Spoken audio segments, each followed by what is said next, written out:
గం గణాధిపతయే నమః. ఆ తరువాత కథను వ్యాస మహర్షి బ్రహ్మ ఇలా చెప్పాడు. ఓ వ్యాసమునీంద్ర, ఈ రకంగా దేవతా స్థానాలనన్నింటినీ ఆక్రమించి త్రిపురుడు బ్రహ్మలోకానికి దండెత్తి వెళ్ళాడు. దేవతల వల్ల అతడి పరాక్రమం గురించి విన్న బ్రహ్మ విష్ణువు యొక్క నాభికమలంలో లీనమైనాడు. విష్ణువు కూడా ఆ రాక్షసుడి కంటపడకుండా క్షీర సముద్రానికి వెళ్ళాడు. తన మానసపుత్రుడైన ప్రచండుని బ్రహ్మలోకానికి అధిపతిని చేసి రెండో కుమారుడైన చండుని వైకుంఠానికి అధిపతిగా చేశాడు. తాను స్వయంగా కైలాసానికి వెళ్ళి తన బాహువులతో కైలాసాన్ని కంపింపచేశాడు. ఆ భయానికి గిరిజ శివుని గట్టిగా ఆలింగనం చేసుకున్నది. తరువాత బయటికి వచ్చిన శంకరుడితో ఆ రాక్షసుడిలా అన్నాడు. నీకు ప్రాణాల మీద ఆశ ఉంటే మందరాద్రికి పోయి తలదాచుకో. నాకు తృప్తి కలిగేదాకా నీవు అక్కడే ఉండు అని కోరిన ఆ రాక్షసుడి అల్పాయుర్దాయాన్ని గుర్తుపెట్టుకున్న శంకరుడు అతడి కోరికననుసరించి మందర పర్వతానికి వెళ్ళిపోయాడు. అప్పుడు ఆ అసురుడు కైలాస శిఖరాన్ని అధిరోహించి అమిత సంతోషాన్ని పొందాడు. అలా దేవలోకాలన్నీ ఆక్రమించి రసాతలం వైపుకు వచ్చాడు. ఆ త్రిపురాసురుడు భూమండలాన్ని ఆక్రమించిన భీమకాయుడు బలాత్కారంగా రాజుల రాజ్యాలన్నింటినీ కబళించి ఋషులందరినీ బంధించాడు. దేవతలకు తృప్తి నొసగి అగ్నిహోత్రాదులన్నీ భగ్నం చేశాడు. ఆశ్రమాలను తీర్థాలను పాడుచేసి తాపసులందరినీ కారాగారంలో బంధించాడు.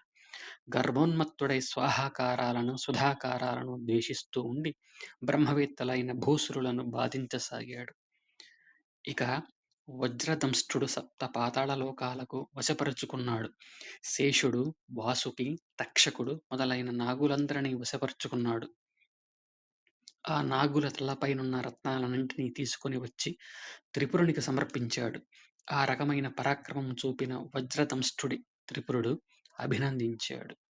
ఈ విధంగా లోకకంటకుడైన ఆ త్రిపురుని దుష్టతకు మిక్కిలి వ్యాకులత చెందుతూ ఉన్న హిమోత్పర్వత గుహలలోని దేవతలకు నారద మహర్షి ప్రత్యక్షమై వారి బాధ నివారణకై గణేశానుగ్రహం పొందటమే సరైన మార్గమని ఉపదేశించగా, సమస్త దేవతలు భక్తితో గద్గద కంఠంతో తమకు సంప్రాప్తించిన ఈ ఘోరమైన సంకటాన్నుంచి రక్షించమని సాష్టాంగ నమస్కారం చేసి భక్తితో పరిపూర్ణ శరణాగతితో ఈ విధంగా ప్రార్థించారు.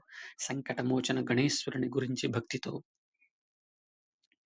నమో నమస్తే ఓ పరబ్రహ్మ పరతత్వ స్వరూప, ఈ సమస్త సృష్టికి కారణభూతుడవైన నీకిదే నమస్కారం. సర్వేంద్రియములకు అధిష్టాన దైవమై మా మనస్సు ఇంద్రియములు పనిచేయించే ప్రాణస్వరూపుడవై అఖిల కారణమైన అంతర్యామి స్వరూపుడవైన నీకు నమస్కారం.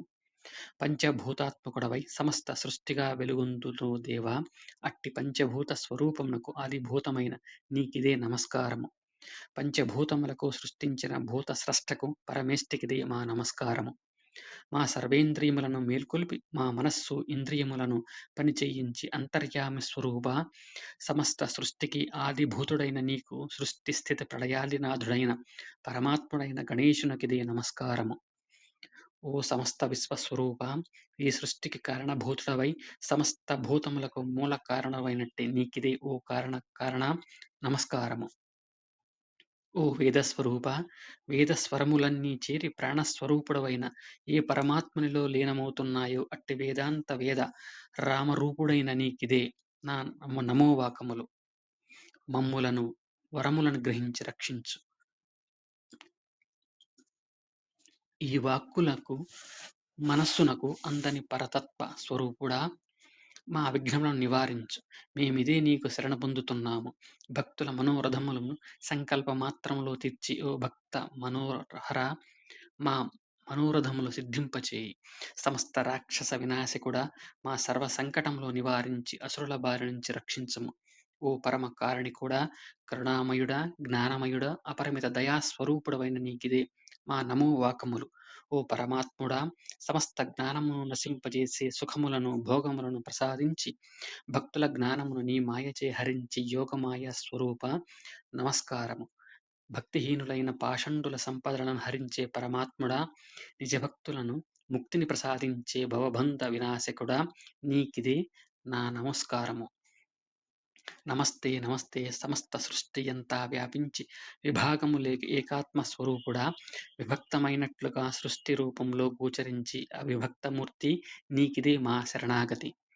ఓ పరతత్వ జ్ఞానబోధకుడా పరబ్రహ్మతత్వ విధుడా గురుస్వరూపుడైన నీకు తత్వబోధనకు మా నివాళులు.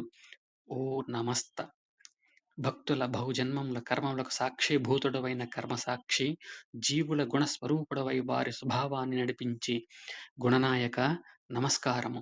పరమాత్ముడైన గణేశ సుముఖుడ సంకష్ట వినాశకుడా మా సంకటములు నశింపచేయి. నమో నమస్తే నమో నమః అంటూ స్తోత్రం చేశారు దేవతలు. అంతట బ్రహ్మ మొదలైన దేవతలు ఈ విధంగా స్తోత్రం చేయగా పరమేశ్వరుడైన గణపతి దయార్ధ హృదయుడై అనుగ్రహంతో వారిని చూస్తూ ఇలా చెప్పాడు. ఓ దేవతలారా, మీ భక్తికి, తపస్సుకు, మీ మిక్కిలి ఆర్తితో చేసిన ఈ స్తోత్రమునకు నేను చాలా సంతుష్టుడనైనాను. మీ కోరికలేవో కోరుకుంటే తప్పక అనుగ్రహించగలను. అనగా దేవతలు, ఓ పరమాత్ముడా! మీకు మా యందు దయ కలిగితే చాలు. త్వరగా ఈ ఘోర రాక్షసుడైన త్రిపురాసురుని సంహరించు. మా సమస్త దేవతల అధికారాలన్నీ కబళించిన ఈ దురహంకారిని నిర్మూలించు. మా సమస్త దేవతలకు నీవు ఒక్కడివి. అభయప్రదాన్నిచ్చి మా ఆత్మలకు కలిగిన సంకటములు నివారించగలవాడివి. ఓ సంకటమోచన గణేశ! నీకిదే మా భక్తిపూర్వక శరణాగతి చేస్తున్నాము. మాకు నీకన్నా పరదైవము లేదు. నీవే మాకు దిక్కు అని ప్రార్థించగా గణేశుడు వారితో, ఓ దేవతలారా! తప్పక నీకు కలిగిన ఈ రాక్షస బాధను నివారిస్తాను. ఘోరమైన ఈ ఆపద నుండి చెయ్యగల మీరు చేసిన స్తోత్రం శాశ్వతంగా నిలుచుగాక. సంకటనాశన గణపతి స్తోత్రమని భవిష్యత్ కాలాలలో ఎవరైతే దీనిని పఠించి నాకు ప్రార్థన చేస్తారో వారందరికీ కూడా సమస్త సంకటములు నివారించగలను. సమస్త కోరికలను అనుగ్రహించగలను. అంతేకాదు, ఏ మానవుడైనా సరే 3 సంధ్యలలో భక్తితో అనుష్ఠానపరుడై ఈ సంకటమోచన గణేశ స్తోత్రాన్ని పఠిస్తారు. అట్టి వానికి ఎట్టి సంకటములు కలుగవని నేనిది అనుగ్రహిస్తున్నాను అంటూ అమోఘమైన వరాన్ని దేవతలకు భగవంతుడైన గణపతి అనుగ్రహించి చూస్తుండగానే మెరుపు మెరిసినట్లు అంతర్ధానం చెందాడు. ఇది శ్రీ గణేశ పురాణం ఉపాసనా ఖండంలోని స్తోత్ర నిరూపణం అనే 40వ అధ్యాయం సంపూర్ణం.